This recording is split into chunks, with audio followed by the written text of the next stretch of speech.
जय गुरुदेव बच्चों। आज हम पढ़ेंगे क्षितिज काव्य भाग से रसखान के सवैये। उससे पहले थोड़ा जिन्होंने ये सवैये लिखे हैं रसखान जी, उनके विषय में जान लेते हैं। रसखान का जन्म सन 1548 में हुआ माना जाता है। उनका मूल नाम सैयद इब्राहिम था और वे दिल्ली के आसपास रहने वाले थे।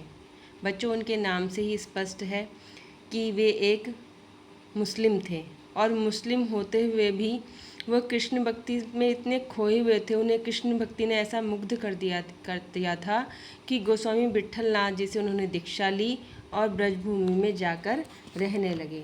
मुसलमान होने पर भी उनकी कृष्ण में गहरी आस्था थी और ये भी कहा जाता है कि उनकी भक्ति से श्रीनाथ जी के मंदिर में उनको श्री कृष्ण के साक्षात दर्शन हुए।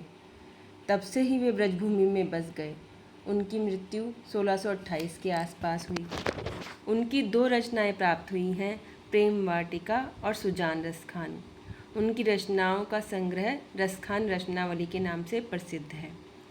कृष्ण के प्रति अगाध श्रद्धा रखने वाले रसखान ने कृष्ण भक्ति को अपने काव्य का विषय बनाया और वो पूरा जीवन कृष्ण से संबंधित प्रत्येक वस्तु, चाहे वो जड़ हो चेतन हो, सब पर मुग्ध रहे। उनके काव्य में पूरी ब्रजभूमि के प्रति उनका अनुराग प्रकट हुआ है। उनकी भाषा है ब्रज।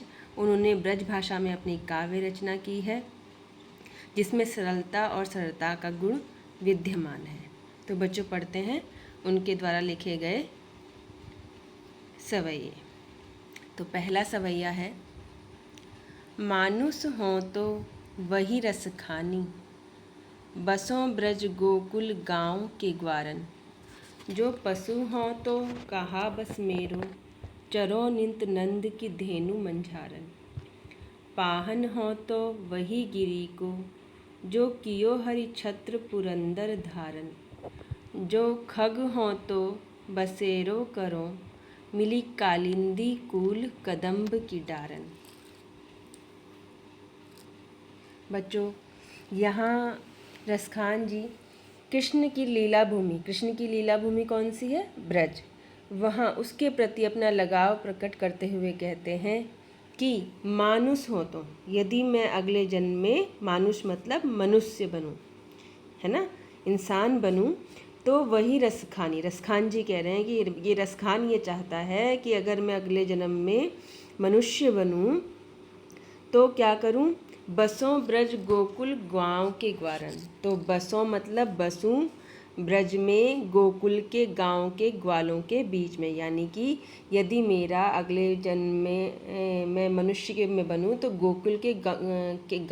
गोकुल गांव के ग्वाल वालों के बीच में ही निवास करूं। जो पशु हो तो कहा बस मेरो। अब वो क्या कह रहे हैं? जो पशु हो तो, पशु मतलब पशु, है ना, जानवर।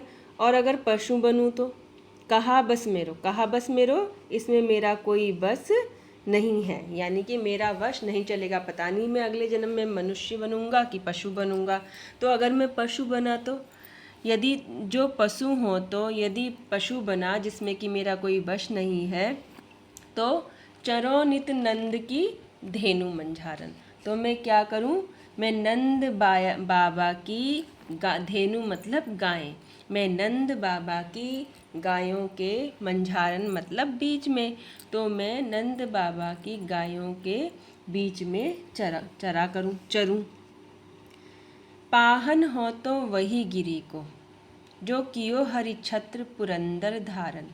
पाहन हो तो, पाहन होता है पत्थर, और यदि मैं पत्थर बना तो क्या? तो वही गिरी को, मैं उसी गोवर्धन, गिरी मतलब पहाड़, मैं उसी गोवर्धन पर्वत का पत्थर बनूं जो कियो हरि छत्र पुरंदर धारन, जिसे कृष्ण ने अपनी उंगली पर उठा लिया था। किसकी वजह से? पुरंदर है कौन? इंद्र के कारण, इंद्र के कोप से बचाने के लिए ग्वाल बालों को, जिसे अपनी उंगली पर श्री कृष्ण ने उठा लिया था। जो खग हो तो बसेरो करो, और अगर मैं खग मतलब पक्षी बना तो, अगर मैं पक्षी बना तो बसेरो करो, तो मेरा वास हो, निवास हो, मैं वहाँ पर बसेरा बनाऊँ। कहाँ पर?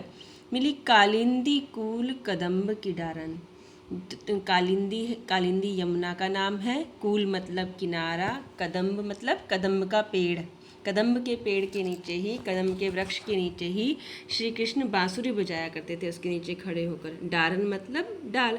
और अगर मैं पक्षी बना तो मैं यमुना के किनारे कदम्ब की डाल पर अपना बसेरा करूं, यहाँ पर वहाँ पर अपना बसेरा बनाऊं, अपना घोंसला बनाऊं वहाँ पर, और वहाँ पर रहा करूं। तो बच्चों, इससे क्या प्रतीत होता है पूरे सवैये से कि रसखान किसी भी रूप में, किसी भी तरीके से क्या करते हैं, क्या करना चाहते हैं? कृष्ण का सानिध्य प्राप्त करना चाहते हैं। सानिध्य मतलब निकटता। वो किसी भी हाल में कृष्ण की निकटता प्राप्त करना चाहते हैं। वो ब्रजभूमि के प्रति अपना अनुराग प्रकट कर रहे हैं और कृष्ण से जुड़ी हुई प्रत्येक वस्तु उन्हें बहुत ज़्यादा प्रिय है, अत्यधिक प्रिय है उन्हें वो वस्तु, और वो उन वस्तुओं से जुड़कर अपना जुड़ाव श्री कृष्ण से महसूस करते हैं और इस प्रकार वो ब्रजभूमि से अपना नाता बनाए रखना चाहते हैं। अगला पद्यांश पढ़ते हैं। या लकुटी अरु कामरिया पर,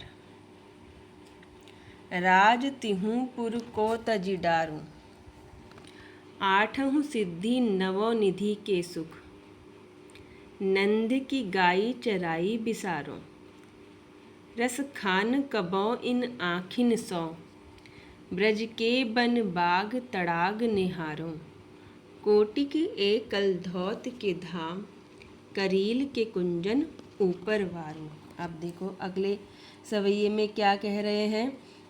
तो अगले सवैये में भी वो कृष्ण से जुड़ी वस्तुओं के प्रति अपना प्रेम प्रकट करते हुए क्या कह रहे हैं? यही कह रहे हैं कि मैं चाहता हूँ, क्या चाहता हूँ? या लकुटी अरु कामरिया पर। लकुटी मतलब लाठी, अरु और कामरिया मतलब कंबल। मैं जो कृष्ण है, कृष्ण कौन है? ग्वाले ही तो हैं। ग्वाले बनकर गाय चराते हैं। तो वो कह रहे हैं, तो ग्वाले क्या पहनते हैं गाय चराते हुए? एक उनकी लकड़ी होती है उनके पास और उनके कंधे पर एक कंबल होता है। तो वो कह रहे हैं कि कृष्ण की या मतलब इस लाठी और कंबल पर राज तिहूपुर को तज डारूं, मैं तिहूपुर तीनों लोकों का राज मैं क्या करूं? त्याग दूं। तजी डारूं, त्याग डालूं। जो कृष्ण की लाठी और कंबल है, इस पर मैं तीनों लोकों का राज त्याग दूं, त्यागने को तैयार हूं मैं। आठहूँ सिद्धि नवो निधि के सुख, नंद की गाई चराई बिसारो। और आगे क्या कह रहे हैं कि नंद की गाय चराई बिसारूं मतलब नंद की गाय चराने के बदले मैं क्या करूं? नंद की गाय चराने के बदले में संसार की आठों सिद्धियां और नौ निधियां। आठों सिद्धियां कौन सी मानी गई हैं बच्चों? अणिमा, महिमा, गरिमा, लघिमा, प्राप्ति, प्राकाम्य, ईशित्व, वशित्व, ये सब आठों सिद्धियां मानी गई हैं। और नौ निधि कौन सी हैं? पद्म, महापद्म, शंख, मकर, कच्छप, मुकुंद, कुंद, नाल, खर्व, कुबेर आदि निधियां। तो ये निधियां मानी गई हैं। इन्हें जो व्यक्ति इन्हें प्राप्त कर लेता है वह सबसे कहना चाहिए समृद्ध व्यक्ति माना जाता है ना। उसको सब कुछ प्राप्त है, आठों सिद्धियां प्राप्त हैं, नवों निधियां प्राप्त हैं।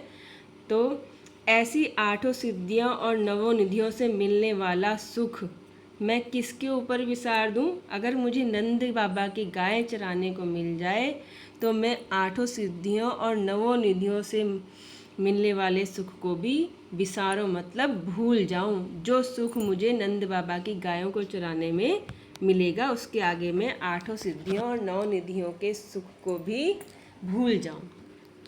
रसखान कबो इन आँखन सो, ब्रज के बन बाग तडाग निखारो। रसखान कहते हैं कि मैं कबों मतलब जब से, मैंने जब से मतलब क्या किया है, मैंने जब से उसके ब्रज के वन बाग और तड़ाग देखे हैं, मैं इन पर मुग्ध हो गया हूँ, है ना। मैंने अपनी आँखों से जब से ब्रज के वन बाग तड़ाग मतलब तालाब अपनी आँखों से देखे हैं और उनको निहारा है। कोटिक एक कलधौत के धाम, करील के कुंजन ऊपर अम्बारों। और करील के कुंजन, करील भी एक प्रकार की घास होती है ना, तो वो भी करील के कुंज में ही तो कृष्ण घूमा करते थे, गाय चराया करते थे, लीलाएं की उन्होंने करील के कुंजों में। तो जब से मैंने इन आँखों से ब्रज के वन बाग और तालाब और करील के घने कुंजों को देखा है, तब से मन होता है मेरा क्या, कोटिक एक कलधौत के धाम, करील के कुंजन ऊपर वारों। मैं करोड़ों, कलधौत मतलब सोना, धाम मतलब महल घर, मैं करोड़ों सोने के महल इन करील के कुंजों और इन ब्रज के वन बाग तड़ाग इनको देखने के बदले उन पर न्यौछावर कर दूं। जब से मैंने अपनी आँखों से ब्रज प्रदेश के वनों, बगीचों और तालाबों को देखा है और करील के घने कुंजों को देखा है, तब से मन होता है कि मैं इनमें निवास करने के लिए करोड़ों सुनहरे महलों को भी इन पर न्यौछावर कर दूं। तो इस प्रकार देखिए बच्चों, कवि कृष्ण की लाठी और काली कमली पर तीनों लोगों का राज न्यौछावर करने को तैयार है। नंद की गाय चराने के लिए कवि 8 सिद्धियों और 9 निधियों का सुख त्यागने को तैयार है। कवि अपनी आँखों से ब्रज प्रदेश के वन बाग और सरोवर निहारना चाहता है और करील के कुंजों पर करोड़ों सुनहरे महलों को भी न्यौछावर करना चाहता है। इस प्रकार वो किसी भी प्रकार से ब्रजभूमि के प्रति अपना प्रेम प्रकट कर रहा है और किसी भी प्रकार से कृष्ण से जुड़ी हुई वस्तु के प्रति अपना लगाव प्रकट कर रहा है और उन वस्तुओं के समीप रहकर वह कृष्ण का सानिध्य प्राप्त करना चाहता है।